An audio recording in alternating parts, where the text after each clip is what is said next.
Bismillahirrahmanirrahim. Assalamu alaikum dear students. Welcome to the online NMT CAT session of Stars Academy head office Johor Town.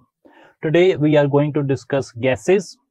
हम बात करेंगे कि gases क्या होती हैं, गैसेस की जनरल प्रॉपर्टीज क्या हैं, गैसेस की टर्म्स में गैस लॉज को एक्सप्लेन करेंगे like Boyle's law, Charles law, और इसी हवाले से फिर आगे की तरफ आइडियल गैस इक्वेशन का कॉन्सेप्ट डिराइव करने की कोशिश करेंगे। तो स्टार्ट करते हैं विद द टर्म गैसेस।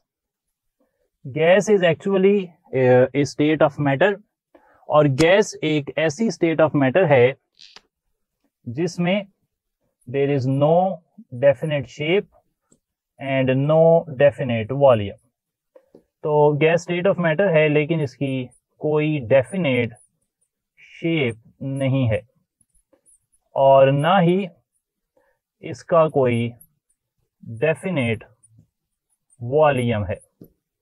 तो डेफिनेट शेप भी नहीं है, डेफिनेट वॉल्यूम भी नहीं होता गैसेस का। अलबत्ता गैसेस कोलाइड अमंग देमसेल्व्स, ये आपस में टकराती हैं and collide with walls of container, और ये जो collision with the walls of container है, it is the origin of pressure of gases। तो जब आप गैसेस के प्रेशर की बात करते हैं उसका ओरिजिन होता है collision of gas molecules with the walls of container। जबकि गैस के मॉलिक्यूल्स आपस में टकराते हैं तो उससे जो प्रेशर जनरेशन है उसे आप मॉनिटर नहीं कर सकते। गैसेस के अंदर बात की जाए तो there are negligible intermolecular forces, इनमें इंटरमॉलिक्यूलर फोर्सेस ना होने के बराबर होती हैं, और गैसेस में वेरी लार्ज एम्प्टी स्पेसेस होती हैं, बहुत ज्यादा खाली जगह होती हैं गैसेस के मॉलिक्यूल्स में, और इसी वजह से आप कहते हैं कि गैसेस का जो एक्चुअल वॉल्यूम है, एक्चुअल वॉल्यूम वो नेग्लिजिबल होता है। एक्चुअल वॉल्यूम गैसेस का is negligible as compare to the occupied volume. तो it is negligible in comparison to the occupied volume of gas. अच्छा, गैसेस की जो मूवमेंट है ड्यू टू ग्रेविटी, वो मूवमेंट भी अगेन नेग्लिजिबल है। यानी कि gases movement due to gravity जो कर रही हैं, ग्रेविटी के तहत जो मोशन शो कर रही हैं, वो भी नेग्लिजिबल ही होती है। असल जो उनकी मोशन है वो ड्यू टू कोलिजन्स है विद देमसेल्व्स, यानी कि आपस में मॉलिक्यूल्स की, और with the walls of the container. अच्छा, गैसेस की अगर बात की जाती है कोलिजन्स की, तो इनकी कोलिजन्स चाहे वो अमंग देमसेल्व्स हों या with the walls of container हों, दोनों ही कोलिजन्स इलास्टिक होती हैं। इलास्टिक कोलिजन का मतलब ये होता है कि इस प्रोसेस के दौरान जो ओवरऑल एनर्जी है सिस्टम की, ओवरऑल एनर्जी इज कंजर्व्ड, मजमूई तौर पर एनर्जी में कोई तब्दीली नहीं आती, इसे कहते हैं इलास्टिक कोलिजन। गैसेस की अगर बात की जाए काइनेटिक एनर्जी की, तो गैसेस की काइनेटिक एनर्जी, जिसे आप नाम देते हैं एवरेज काइनेटिक एनर्जी, ये डायरेक्टली प्रोपोर्शनल होती है एब्सोल्यूट टेम्परेचर के, या फिर आप कह सकते हैं टेम्परेचर इन केल्विन स्केल के। केल्विन स्केल का टेम्परेचर जितना ज्यादा होगा, गैस के मॉलिक्यूल्स की एवरेज काइनेटिक एनर्जी उतनी ही ज्यादा होगी। एवरेज काइनेटिक एनर्जी के मुकाबले में एक और टर्म आप नोट कर सकते हैं, वो है total kinetic energy. Total kinetic energy जो गैस के मॉलिक्यूल्स की है वो डिपेंड करती है ना सिर्फ टेम्परेचर पर, टेम्परेचर बढ़ाने से टोटल काइनेटिक एनर्जी बढ़ती है, बल्कि नंबर ऑफ मोल्स पर भी। अगर नंबर ऑफ मोल्स किसी गैस के ज्यादा होंगे तो उसकी टोटल काइनेटिक एनर्जी भी ज्यादा होगी। यहाँ पर जिन पॉइंट्स का मैंने जिक्र किया है ये सब के सब प्रॉपर्टीज ऑफ गैसेस में आते हैं। प्रॉपर्टीज ऑफ गैसेस, जो हम universally accepted properties of gases की बात करें तो ये सब प्रॉपर्टीज हमें बताई गई थी by kinetic molecular theory. Kinetic molecular theory के भी यही पोस्टुलेट्स थे मोर और लेस, और मैं स्पेसिफिकली आइडेंटिफाई कर लेता हूं वो पॉइंट्स जो कि हमें खास तौर पर काइनेटिक मॉलिक्यूलर थ्योरी से पता लगे थे। तो प्रॉपर्टीज जो जनरली गैसेस की हैं उनसे ही वो अक्सर जो हैं काइनेटिक मॉलिक्यूलर थ्योरी से डिवाइस किए गए हैं। तो हमारा आइडिया ये है कि हम प्रॉपर्टीज ऑफ गैसेस और काइनेटिक मॉलिक्यूलर थ्योरी के कॉन्सेप्ट को मिलाकर एक अमलगम सा बना लेते हैं ताकि दोनों चीजें जो हैं एक ही वक्त में आपसे डिस्कस हो जाएं। गैस के मॉलिक्यूल्स कोलाइड करते हैं among themselves and collide with the walls of container to exert pressure. They have negligible intermolecular forces. They have very large empty spaces. Their actual volume is negligible, while the movement due to gravity is negligible as well. Their collisions are elastic and their average kinetic energy is directly proportional to temperature. ये सारी बातें वो हैं जो हमें kinetic molecular theory में पता लगती हैं। In addition to these points, kinetic molecular theory ने हमें यह भी बताया है कि गैस जो है consists of tiny particles which are known as molecules. तो गैस जो है वो मॉलिक्यूल्स पर मुश्तमिल होती है, मॉलिक्यूल से मिलकर बनी होती है। तो इस तरह हम कंक्लूजन पर पहुंचते हैं काइनेटिक मॉलिक्यूलर थ्योरी या जनरल प्रॉपर्टीज ऑफ गैसेस के हवाले से। आगे चलते हुए अब हमने गैस लॉज की बात करनी है। Particularly we are interested in Boyle's law and Charles law, उसकी तरफ चलते हैं। लेकिन उस तरफ जाने से पहले ये फाइनल कर लेते हैं कि गैसेस में एक इंपॉर्टेंट टर्म है प्रेशर, और प्रेशर को आप मुख्तलिफ यूनिट्स में लिखते हैं। तो प्रेशर के कुछ फेमस यूनिट्स जो हैं वो क्या होते हैं? तो प्रेशर के कुछ फेमस यूनिट्स हमें पता होने चाहिए। यूजुअली जो आपको कोई एमसीक्यू आ जाता है कोई भी कैलकुलेशन से रिलेटेड, तो उसमें आपको प्रेशर के डिफरेंट यूनिट्स में वैल्यूज पूछी जा सकती हैं।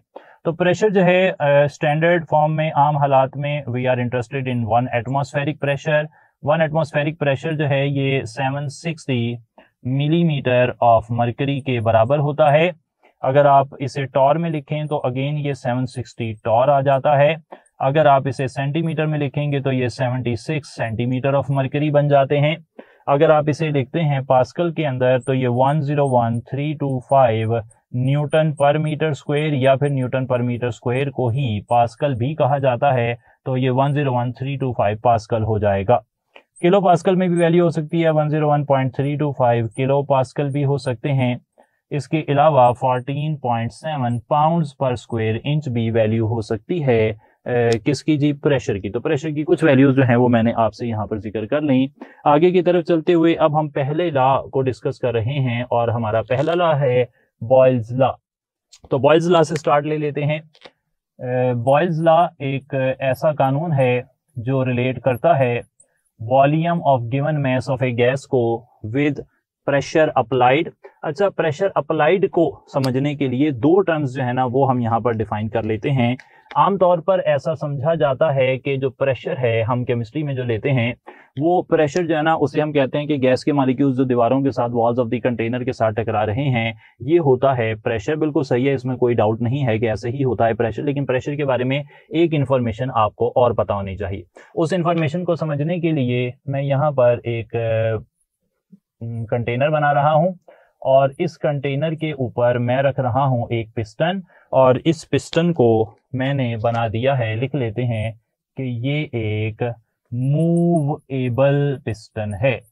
अच्छा, मूवेबल पिस्टन का मतलब ये है कि अगर इस पर अंदर से दबाव बढ़ा, अंदर से प्रेशर बढ़ा तो ये ऊपर जा सकता है, और अगर एक्सटर्नल प्रेशर ज्यादा हुआ तो ये नीचे की तरफ भी आ सकता है। तो जो मूवेबल पिस्टन होता है ना, मूवेबल पिस्टन के अंदर जो भी इंटरनल प्रेशर है, इंटरनल प्रेशर को मैं आईपी से लिख रहा हूँ। इंटरनल प्रेशर का मतलब है कि जो गैस के मॉलिक्यूल्स हैं उनकी जो with the walls of container collision हो रही है, लाइक दिस वन, ये जो कोलिजन है इसकी वजह से प्रेशर लग रहा है उसे इंटरनल प्रेशर कहते हैं। और जो बाहर से एयर का प्रेशर या ऊपर जो आपने वेट रखा हुआ है उसका जो प्रेशर है उसे एक्सटर्नल प्रेशर कहते हैं। अच्छा, मैंने कह दिया है एक्सटर्नल प्रेशर। तो अगर आपके पास पिस्टन मूवेबल है, बर्तन मूव कर सकता है, उसका जो ढकना है लिड मूवेबल है, तो फिर जो इंटरनल प्रेशर होगा गैस के मॉलिक्यूल्स का वो एक्सटर्नल प्रेशर के बराबर होगा।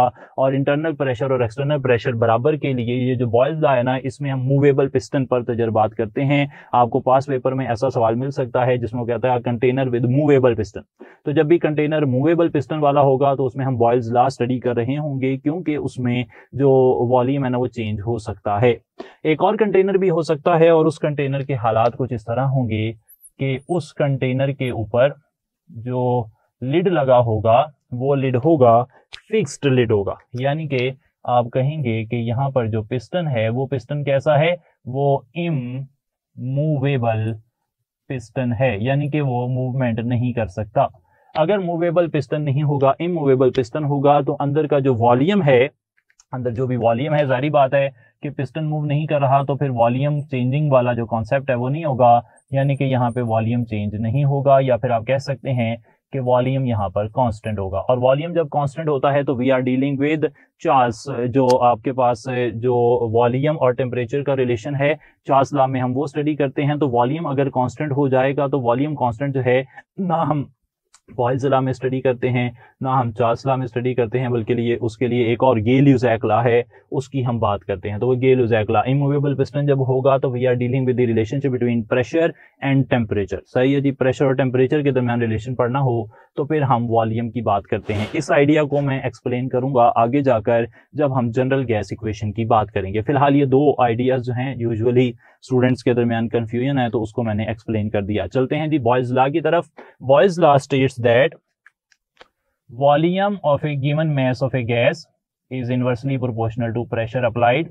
हम इंपॉर्टेंट बातें लिख लें, यहाँ पर जो कांस्टेंट रखा गया है वो n को और t को रखा गया है। नंबर ऑफ मोल्स हम कांस्टेंट मानते हैं, टेम्परेचर हम कांस्टेंट मानते हैं। बॉयल लॉ की डिफरेंट फॉर्म्स अगर लिखी जाएं तो वो ऐसे लिखी जा सकती हैं कि v is equal to k over p, और ऐसे नहीं तो आप इस तरह भी लिख सकते हैं कि वॉल्यूम जो है P1 V1 is equal to P2 V2। Simplest type of question जो आपको यहाँ से आ सकते हैं वो इस फॉर्मूला की एप्लीकेशन से आ सकते हैं, यानी कि तीन चीजें इसमें गिवन हो, एक रिक्वायर्ड हो। इस तरह का सवाल हम आगे जाकर अभी अटेम्प्ट भी करेंगे इंशाल्लाह, इस तरह का और इससे थोड़ा सा कॉम्प्लिकेटेड भी।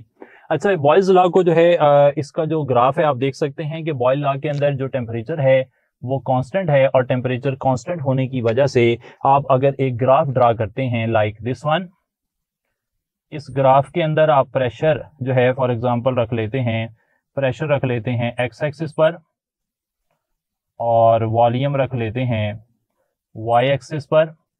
तो प्रेशर और वॉल्यूम एक दूसरे के इनवर्सली प्रोपोर्शनल हैं एट कांस्टेंट टेम्परेचर। तो यहाँ पर आपको जो ग्राफ हासिल होगा वो इस तरीके से कर्व हासिल होगी। ये कर्व आपने बनाई है at constant temperature T1 at constant number of moles N1। तो इसे आप कह देंगे कि दिस इज आइसोथर्म। इसका नाम आपने रख देना है कि ये आइसोथर्म है।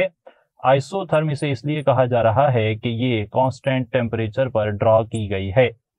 अगर आप यही एक्सपेरिमेंट ग्रेटर टेम्परेचर या ग्रेटर नंबर ऑफ मोल्स के लिए करते, यानी कि टेम्परेचर T1 इस्तेमाल ना होता बल्कि आप टेम्परेचर T1 से बढ़ाकर T2 कर देते which is greater than T1, या फिर आप नंबर ऑफ मोल्स N2 कर देते विच आर ग्रेटर देन N1, तो ग्राफ दोनों ही जो x और y एक्सिस हैं उनसे परे चला जाता।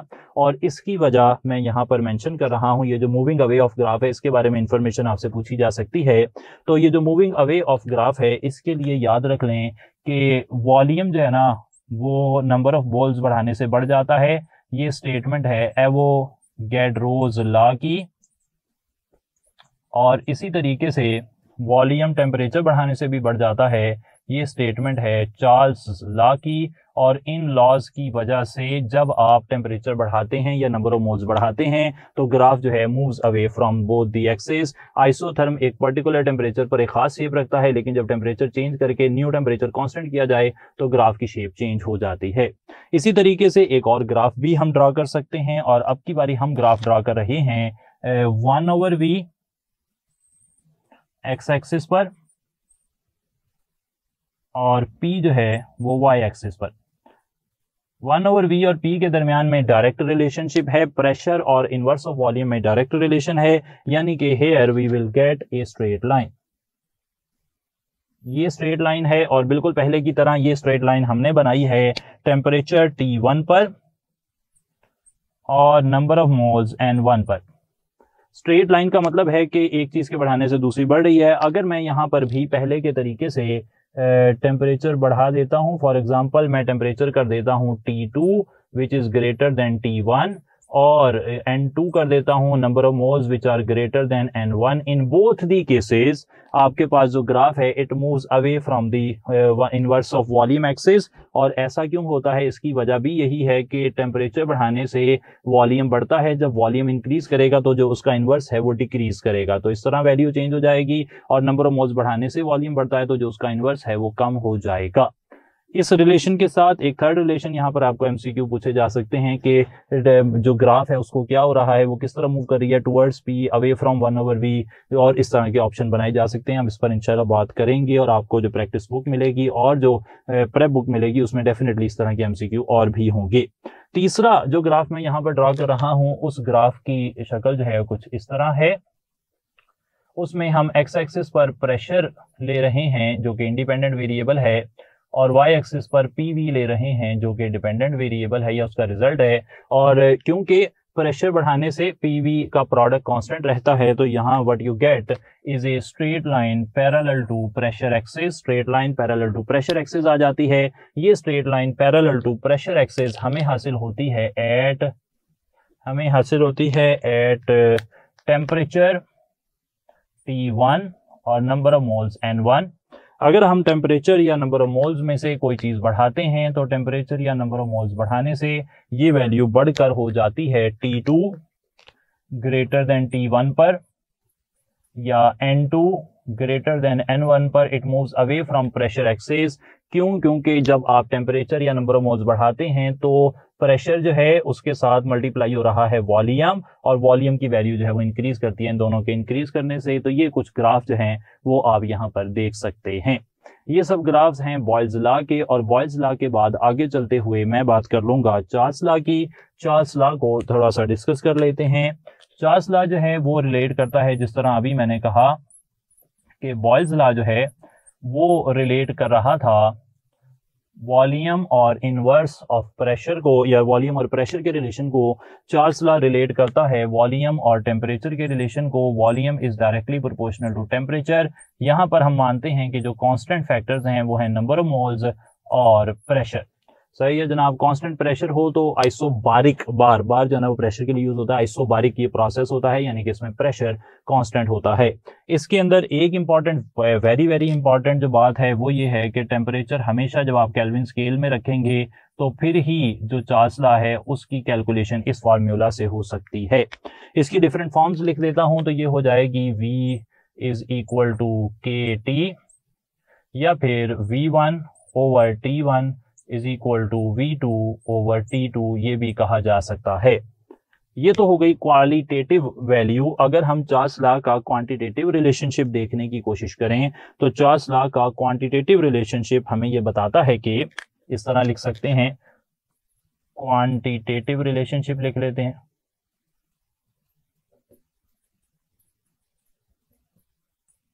रिलेशनशिप वो रिलेट करता है कि अगर किसी गैस का वॉल्यूम 0 डिग्री सेंटीग्रेड पर V0 है और आप उसमें 1 डिग्री सेंटीग्रेड या 2 डिग्री सेंटीग्रेड या 3 डिग्री सेंटीग्रेड का इंक्रीज कर रहे हैं तो जो new volume at this new temperature है वो क्या होगा। यहाँ पर इंपॉर्टेंट टर्म्स जो हैं वो हैं V0 होता है volume at 0 degree centigrade, T यहाँ पर टेम्परेचर है और ये टेम्परेचर है इन डिग्री सेंटीग्रेड। बिल्कुल सही सुन रहे हैं आप, ये 0 डिग्री सेंटीग्रेड या डिग्री सेंटीग्रेड में ये वैल्यू होती है। क्वांटिटेटिव रिलेशनशिप में वैल्यू लगानी है तो डिग्री सेंटीग्रेड की, और जनरली चार्ल्स लॉ में वैल्यू लगानी है इस ऊपर वाले फॉर्मूला में तो फिर ये केल्विन स्केल में लगती है। यहां से इन दोनों से एक बात पक्की है, आपने याद रखना है, बहुत अहम बात है, वो ये है कि अगर आप किसी गैस का वॉल्यूम V से 2V करना चाहते हैं, सही है जी, यानी कि वॉल्यूम V0 था 0 डिग्री सेंटीग्रेड पर, आप चाहते हैं कि वो 2V0 हो जाए, तो फिर आपको करना ये पड़ेगा कि आपको चेंज इन टेम्परेचर लेकर आना पड़ेगा एटलीस्ट 273 डिग्री सेंटीग्रेड का या फिर 273 केल्विन का चेंज लाना पड़ेगा। अगर आप किसी गैस का वॉल्यूम V0 से 2V0 करना चाह रहे हैं, 0 डिग्री सेंटीग्रेड पर जो उसका वॉल्यूम था आप उसे डबल करना चाह रहे हैं, तो मिनिमम ये वाला जो फैक्टर है ये आपको फुलफिल करना पड़ेगा, इसके बगैर काम नहीं होगा। इस आइडिया को एक्सप्लेन करने के लिए, क्योंकि हमने अब बॉयल्स लॉ और चार्ल्स लॉ दोनों की बात कर ली है, तो मैं एक क्वेश्चन यहां पर लिख रहा हूं इस पर्टिकुलर इंफॉर्मेशन को समझने के लिए, फिर आगे हम इसी आइडिया को लेकर चलेंगे। सवाल ये पूछा जा रहा है, जस्ट इमेजिन आपसे क्वेश्चन ये पूछा जाता है कि if pressure of a gas changes from 10 atmosphere to 20 atmosphere and temperature changes from 10 degree centigrade to 20 degree centigrade. What is true about volume of gas? Information काफी ज्यादा हमने दे दी कि प्रेशर 10 से 20 हो गया है और टेम्परेचर दिखने में नजर आ रहा है 10 से 20 डबल हो गया है, और इसी तरीके से वॉल्यूम जो है वो भी 10 से 20 वो भी डबल हो गया है। तो अगर दोनों चीजें डबल हो गई हैं तो अब आपने वॉल्यूम के बारे में बताना है कि उसे क्या होगा। सही है जनाब। फॉर एग्जाम्पल पहला ऑप्शन ये है कि जो वॉल्यूम V1 था वही वॉल्यूम V2 रहेगा। दूसरा ये है कि जो वॉल्यूम V1 है वो वॉल्यूम V2 से कम रह जाएगा। चार्ली ऑप्शन है वॉल्यूम V1 जो है वो वॉल्यूम V2 से ज़्यादा होगा। और डेल्टा ऑप्शन ये है कि वॉल्यूम V1 2V2 यानी कि डबल जो है वो उसके बराबर जो सेकंड वॉल्यूम है उसको 2 से मल्टीप्लाई करेंगे तो फर्स्ट वॉल्यूम आएगा, यानी कि वॉल्यूम हाफ हो गया है। तो ये 4 ऑप्शन आपके पास हैं। अब हम इसमें इंडिविजुअली दोनों केसेस को डिस्कस कर लेते हैं। सबसे पहले हमें प्रेशर की बात की गई है, यानी कि हम बॉयल लॉ की बात करते हैं। बॉयल लॉ के मुताबिक जब आप प्रेशर 10 से 20 करते हैं तो आपने प्रेशर क्या कर दिया है, आपने प्रेशर डबल कर दिया है। लिख लेते हैं, आपने प्रेशर क्या किया है, प्रेशर हो गया है P से 2P, प्रेशर हो गया है डबल। और अगर प्रेशर डबल हो तो बॉयल लॉ के मुताबिक जो वॉल्यूम है उसे हो जाना चाहिए हाफ, वॉल्यूम हो जाना चाहिए हाफ। इसके मुकाबले में दूसरी तरफ देखें तो जो टेम्परेचर है वो 10 से 20 डिग्री सेंटीग्रेड हो गया है। टेम्परेचर जो है वो इंक्रीज हुआ है। टेम्परेचर इंक्रीज होने से वॉल्यूम को इंक्रीज होना चाहिए। देखकर लग रहा है कि 10 से 20 डिग्री सेंटीग्रेड हुआ है तो 10 को डबल कर दें तो 20 डिग्री सेंटीग्रेड बनता है, यानी कि यहाँ पे टेम्परेचर डबल हो गया है। लेकिन एक्चुअल में हमने क्या कहा, चार्ल्स लॉ अवे होता है जब टेम्परेचर केल्विन में हो। तो पहला टेम्परेचर 10 डिग्री सेंटीग्रेड वो केल्विन में बनता है 283 केल्विन, और 20 डिग्री सेंटीग्रेड बनता है 293 केल्विन। आप देख सकते हैं कि 280 डिग्री सेंटीग्रेड से 290 डिग्री सेंटीग्रेड में जाने के लिए जो टेम्परेचर है वो डबल नहीं हुआ, यानी कि प्रेशर तो डबल हो गया है जिसकी वजह से वॉल्यूम हाफ हुआ है, लेकिन टेम्परेचर डबल नहीं हुआ। अगर टेम्परेचर डबल हो जाता, प्रेशर भी डबल हो जाता तो दोनों एक दूसरे के असर को ज़ाइल कर देते और वॉल्यूम चेंज ना होता। लेकिन अभी हुआ ये है कि प्रेशर के डबल होने से वॉल्यूम हाफ हुआ है, वॉल्यूम कम हुआ है, और वॉल्यूम में आने वाली कमी को टेम्परेचर कंपेंसेट नहीं कर पा रहा, यानी कि जो न्यू वॉल्यूम है फिर वो पहले वॉल्यूम से कम होगा। अब कितना कम होगा, हाफ होगा कि नहीं, इसका हमें कोई आइडिया नहीं है, लेकिन कम होगा ये बात पक्की है। तो इसलिए यहां पर हमने चार्ली ऑप्शन टिक कर लिया। अब आगे अपने जो पिछली डिस्कशन चल रही है उसी को लेकर आगे की तरफ बढ़ते हैं। जो क्वांटिटेटिव डेफिनेशन है चार्ल्स लॉ की, उसमें अगर हम यहां पर टेम्परेचर की वैल्यू लगा देते हैं, अगर हम इस फॉर्मूला में एक वैल्यू लगा देते हैं, वो वैल्यू है -273.16 डिग्री सेंटीग्रेड, तो यहां से जो वॉल्यूम आ जाता है वो वॉल्यूम आ जाता है 0। जिस टेम्परेचर पर वॉल्यूम थ्योरेटिकली 0 हो जाए उस टेम्परेचर को आप नाम देते हैं कि ये एब्सोल्यूट 0 है। एब्सोल्यूट जीरो की वैल्यू नोट कर लें, ये केल्विन स्केल में 0 केल्विन होती है, डिग्री सेंटीग्रेड में -273.16 डिग्री सेंटीग्रेड होती है, जबकि केल्विन में इसकी वैल्यू जो है वो इससे भी कम हो सकती है और -459 तक ये वैल्यू जो है ये जा सकती है। सही है जनाब, एग्जैक्ट वैल्यू आपने फिर भी चेक कर लेनी है, लेकिन ये इस रेंज में होगी। अच्छा, एब्सोल्यूट जीरो जो है ये उसकी वैल्यूज जो हैं आ गई डिफरेंट स्केल्स के अंदर, फ़ारेनहाइट, डिग्री सेंटीग्रेड और केल्विन में। एब्सोल्यूट जीरो में ऑब्जर्व ये किया गया है कि एट एब्सोल्यूट जीरो एक बात volume becomes zero theoretically.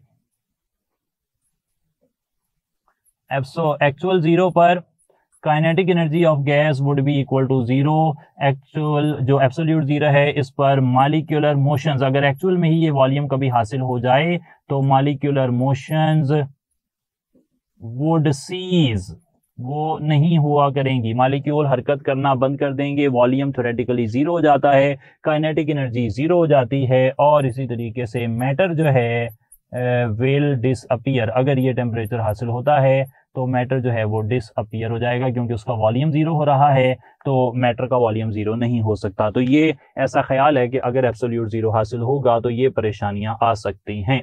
Currently हमने जो वैल्यूज हासिल की हैं वो 10⁻⁵ केल्विन की हैं। एब्सोल्यूट जीरो का फर्दर आइडिया क्लियर करने के लिए मैं यहाँ पर एक छोटा सा ग्राफ और ड्रा कर लेता हूँ और उस ग्राफ से हमें ये क्लियर हो जाएगा कि एब्सोल्यूट जीरो होता क्या है। ये ग्राफ मैं ड्रॉ कर रहा हूं between two values, two terms, एक उसमें से है टेम्परेचर और एक है volume. Both are directly related to one another, और टेम्परेचर और वॉल्यूम के दरमियान ग्राफ बनाया जाए तो ये ग्राफ एक पॉइंट पर आकर इस तरह से पहले लाइन आ रही होती है, लाइक दिस, इस तरह आ रही होती है, और एक पॉइंट पर आकर वो लाइन रुक जाती है और हमें उसे एक्स्ट्रा प्लॉट करना होता है, वो एक पॉइंट पर आकर टच करती है।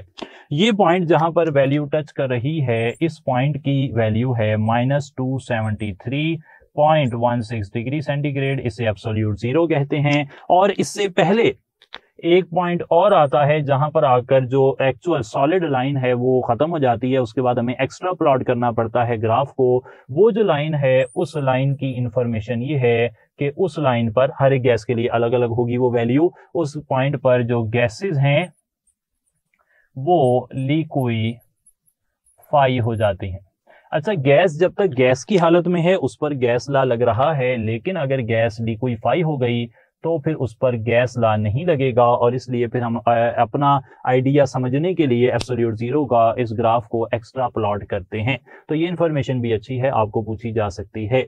तो ये सारा डाटा फिलहाल जो मैंने आपके सामने रखा जनाब अली, इससे अब हम कुछ क्वेश्चंस कर लेते हैं। मेन आइडियाज आपके सामने, very very straight forward information है कि आप प्रेशर और वॉल्यूम में इनवर्स रिलेशन है, उनके ग्राफ्स की मूवमेंट कैसे होती है, चार्ल्स लॉ की डिस्क्रिप्शन क्या है, एब्सोल्यूट जीरो के साथ क्या प्रॉब्लम्स हैं, और कब टेम्परेचर डबल नहीं होता और कब टेम्परेचर डबल होता है। मैंने कहा कि अगर आप टेम्परेचर डबल करने की बात करें तो डिग्री सेंटीग्रेड में जब 273 डिग्री सेंटीग्रेड का शिफ्ट आता है तो एक्चुअली जो है वो टेम्परेचर डबल होता है, और केल्विन में 273 के अगर जीरो से आपने वॉल्यूम डबल करना है, जीरो पे जो भी वॉल्यूम है उसको डबल करना है, तो फिर आपको टेम्परेचर में 273 केल्विन का चेंज लाना पड़ेगा।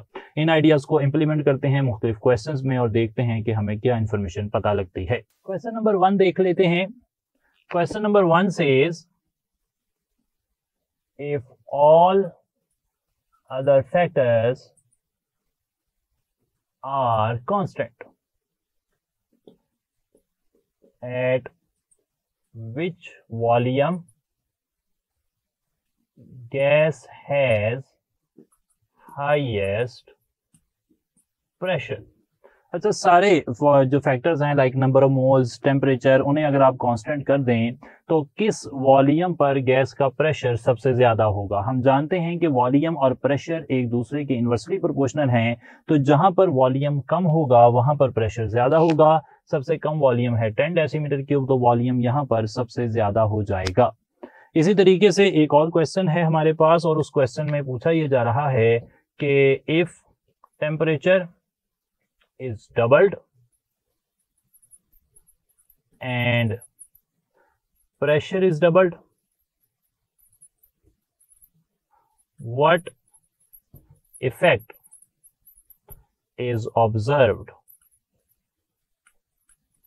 On volume. अच्छा, अगर आप टेम्परेचर डबल कर दें और प्रेशर भी डबल कर दें तो वॉल्यूम पर क्या असर पड़ेगा? आप जानते हैं कि अगर आप टेम्परेचर को डबल करते हैं, टेम्परेचर जो है वो डबल हो जाता है, 2 टेम्परेचर हो जाता है, तो फिर वॉल्यूम जो है वो भी चार्ल्स लॉ के मुताबिक डबल हो जाना चाहिए। और अगर आप प्रेशर डबल करते हैं, अकॉर्डिंग टू बॉयल लॉ की बात की जाए, प्रेशर डबल होगा तो प्रेशर डबल होने से वॉल्यूम हो जाएगा हाफ, और वॉल्यूम हाफ होकर हो जाएगा V/2। यानी कि जितना टेम्परेचर वॉल्यूम को बढ़ाने की कोशिश कर रहा है उतना ही प्रेशर वॉल्यूम को कम कर देता है, तो ओवरऑल हमें कोई चेंज जो है वो नजर नहीं आएगा। ऑल दो ये आइडिया जो है आगे चलकर हमने आइडियल गैस इक्वेशन या जनरल गैस इक्वेशन में भी डिस्कस करना है, और उसमें हमारे पास एक बेहतर इक्वेशन होगी like P1 V1/T1 is equal to P2 V2/T2। उसके जरिए से भी इस सवाल को ज्यादा इफेक्टिवली, ज्यादा कम टाइम में या मिनिमम टाइम में हल किया जा सकता है। लेकिन फिलहाल हमने ये आइडिया दोनों लॉज में क्योंकि पढ़ा हुआ है तो उसे कंबाइन करके हमने यहाँ पर उसे डिस्कस कर लिया। अब एक और सवाल देखें। इस सवाल के अंदर एक्स एक्सिस पर एक वैल्यू है, वाई एक्सिस पर एक और वैल्यू है, और हमें एक स्ट्रेट लाइन नजर आ रही है। सवाल ये पूछा गया है कि यहाँ पर एक्स और वाई जो है वो क्या है। अल्फा ऑप्शन है, एक्स प्रेशर है, वाई वॉल्यूम है। ये सही नहीं लग रहा। क्यों सही नहीं लग रहा? क्योंकि एक्स और वाई जो हैं, प्रेशर और वॉल्यूम एक दूसरे के इनवर्सली प्रोपोर्शनल है, तो यहाँ पर एक जना कर्व आनी चाहिए थी। बीटा देखें, पी और पीवी, ये भी सही नहीं है क्योंकि पी और पीवी जो हैं, जो पीवी है प्रोडक्ट, वो तो होता है कांस्टेंट वैल्यू, और वो इस तरह ग्राफ देना चाहिए उसे।